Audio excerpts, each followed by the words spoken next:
করতে আসে যে আগে ম্যাচে ছিলাম, সেই ম্যাচের সামনে রাস্তা ময়লা আবর্জনা থাকতো। তারপরে এই সমস্যার জন্য আমরা ম্যাচ চেঞ্জ করলাম। ম্যাচ চেঞ্জ করার পরেও সেই ম্যাচের সামনে ময়লা আবর্জনা থাকে। পলাশপাড়া এই যে গাইবান্ধা সদর উপজেলা পৌরসভায় পাড়া মহল্লার মোড়ে মোড়ে ময়লা আবর্জনায় অতিষ্ঠ পৌরসভা এলাকাবাসী। এতে করে নানান সমস্যা দেখা দিচ্ছে, বেড়ে যাচ্ছে ডেঙ্গুর উৎপাত ও নানান রোগের বংশবিস্তার। এই সমস্যার জন্য কোনো ব্যবস্থা নেওয়া হচ্ছে না বলে জানান এলাকাবাসী।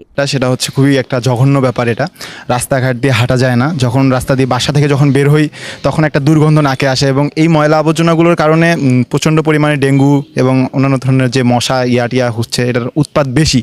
কখনো সন্ধ্যাবেলা প্রাইভেট থেকে বের হয়ে দাঁড়ানো যায় না, রাস্তার পাশে দাঁড়ালে মশার কামড়ে থাকা যাচ্ছে না, এবং এগুলো থেকে অবশ্যই রোগ সংক্রমণ ছড়ায় এবং দুর্গন্ধ, এটা আসলে অসহ্যকর যেটা বলা যায়। পৌরসভায় ময়লা নেওয়া হচ্ছে না। গাইবান্ধার ভারপ্রাপ্ত সিআই যুধিষ্ঠির চন্দ্র সরকার বলেন, বৈষম্য বিরোধী ছাত্র আন্দোলনে হাসিনা সরকারের পদত্যাগ করার পর থেকে ময়লা আবর্জনা নেওয়ার জন্য কেউ আসে না। বিভিন্ন প্রশাসন গিয়েও ময়লা দমন করতে পারেনি। কারণটা কি, আমাদের ওখানে বানিয়াদানে আমাদের প্রায় 3.5 একর জায়গা আছে। ওই জায়গায় আমরা ময়লা ফেলাতে পাচ্ছেন, ওখানকার জনগণ ময়লা ফেলাতে দিচ্ছে না বন্ধের কারণে। হাসিনা পতনের দিন থেকে এইটা তারা বন্ধ করে দেয়। এই পুলিশ, র্যাব সব বাহিনী গেছিলো ওখানে ওই জনগণের কাছে তারা হার মানিয়ে গেছে। এখানে আমরা পাড়ায় পাড়ায় ময়লা সব স্তূপ আকারে হয়ে গেছে, তবু চুরি শেষ করে বিভিন্ন জায়গায় আমরা ময়লা ফেলেছি।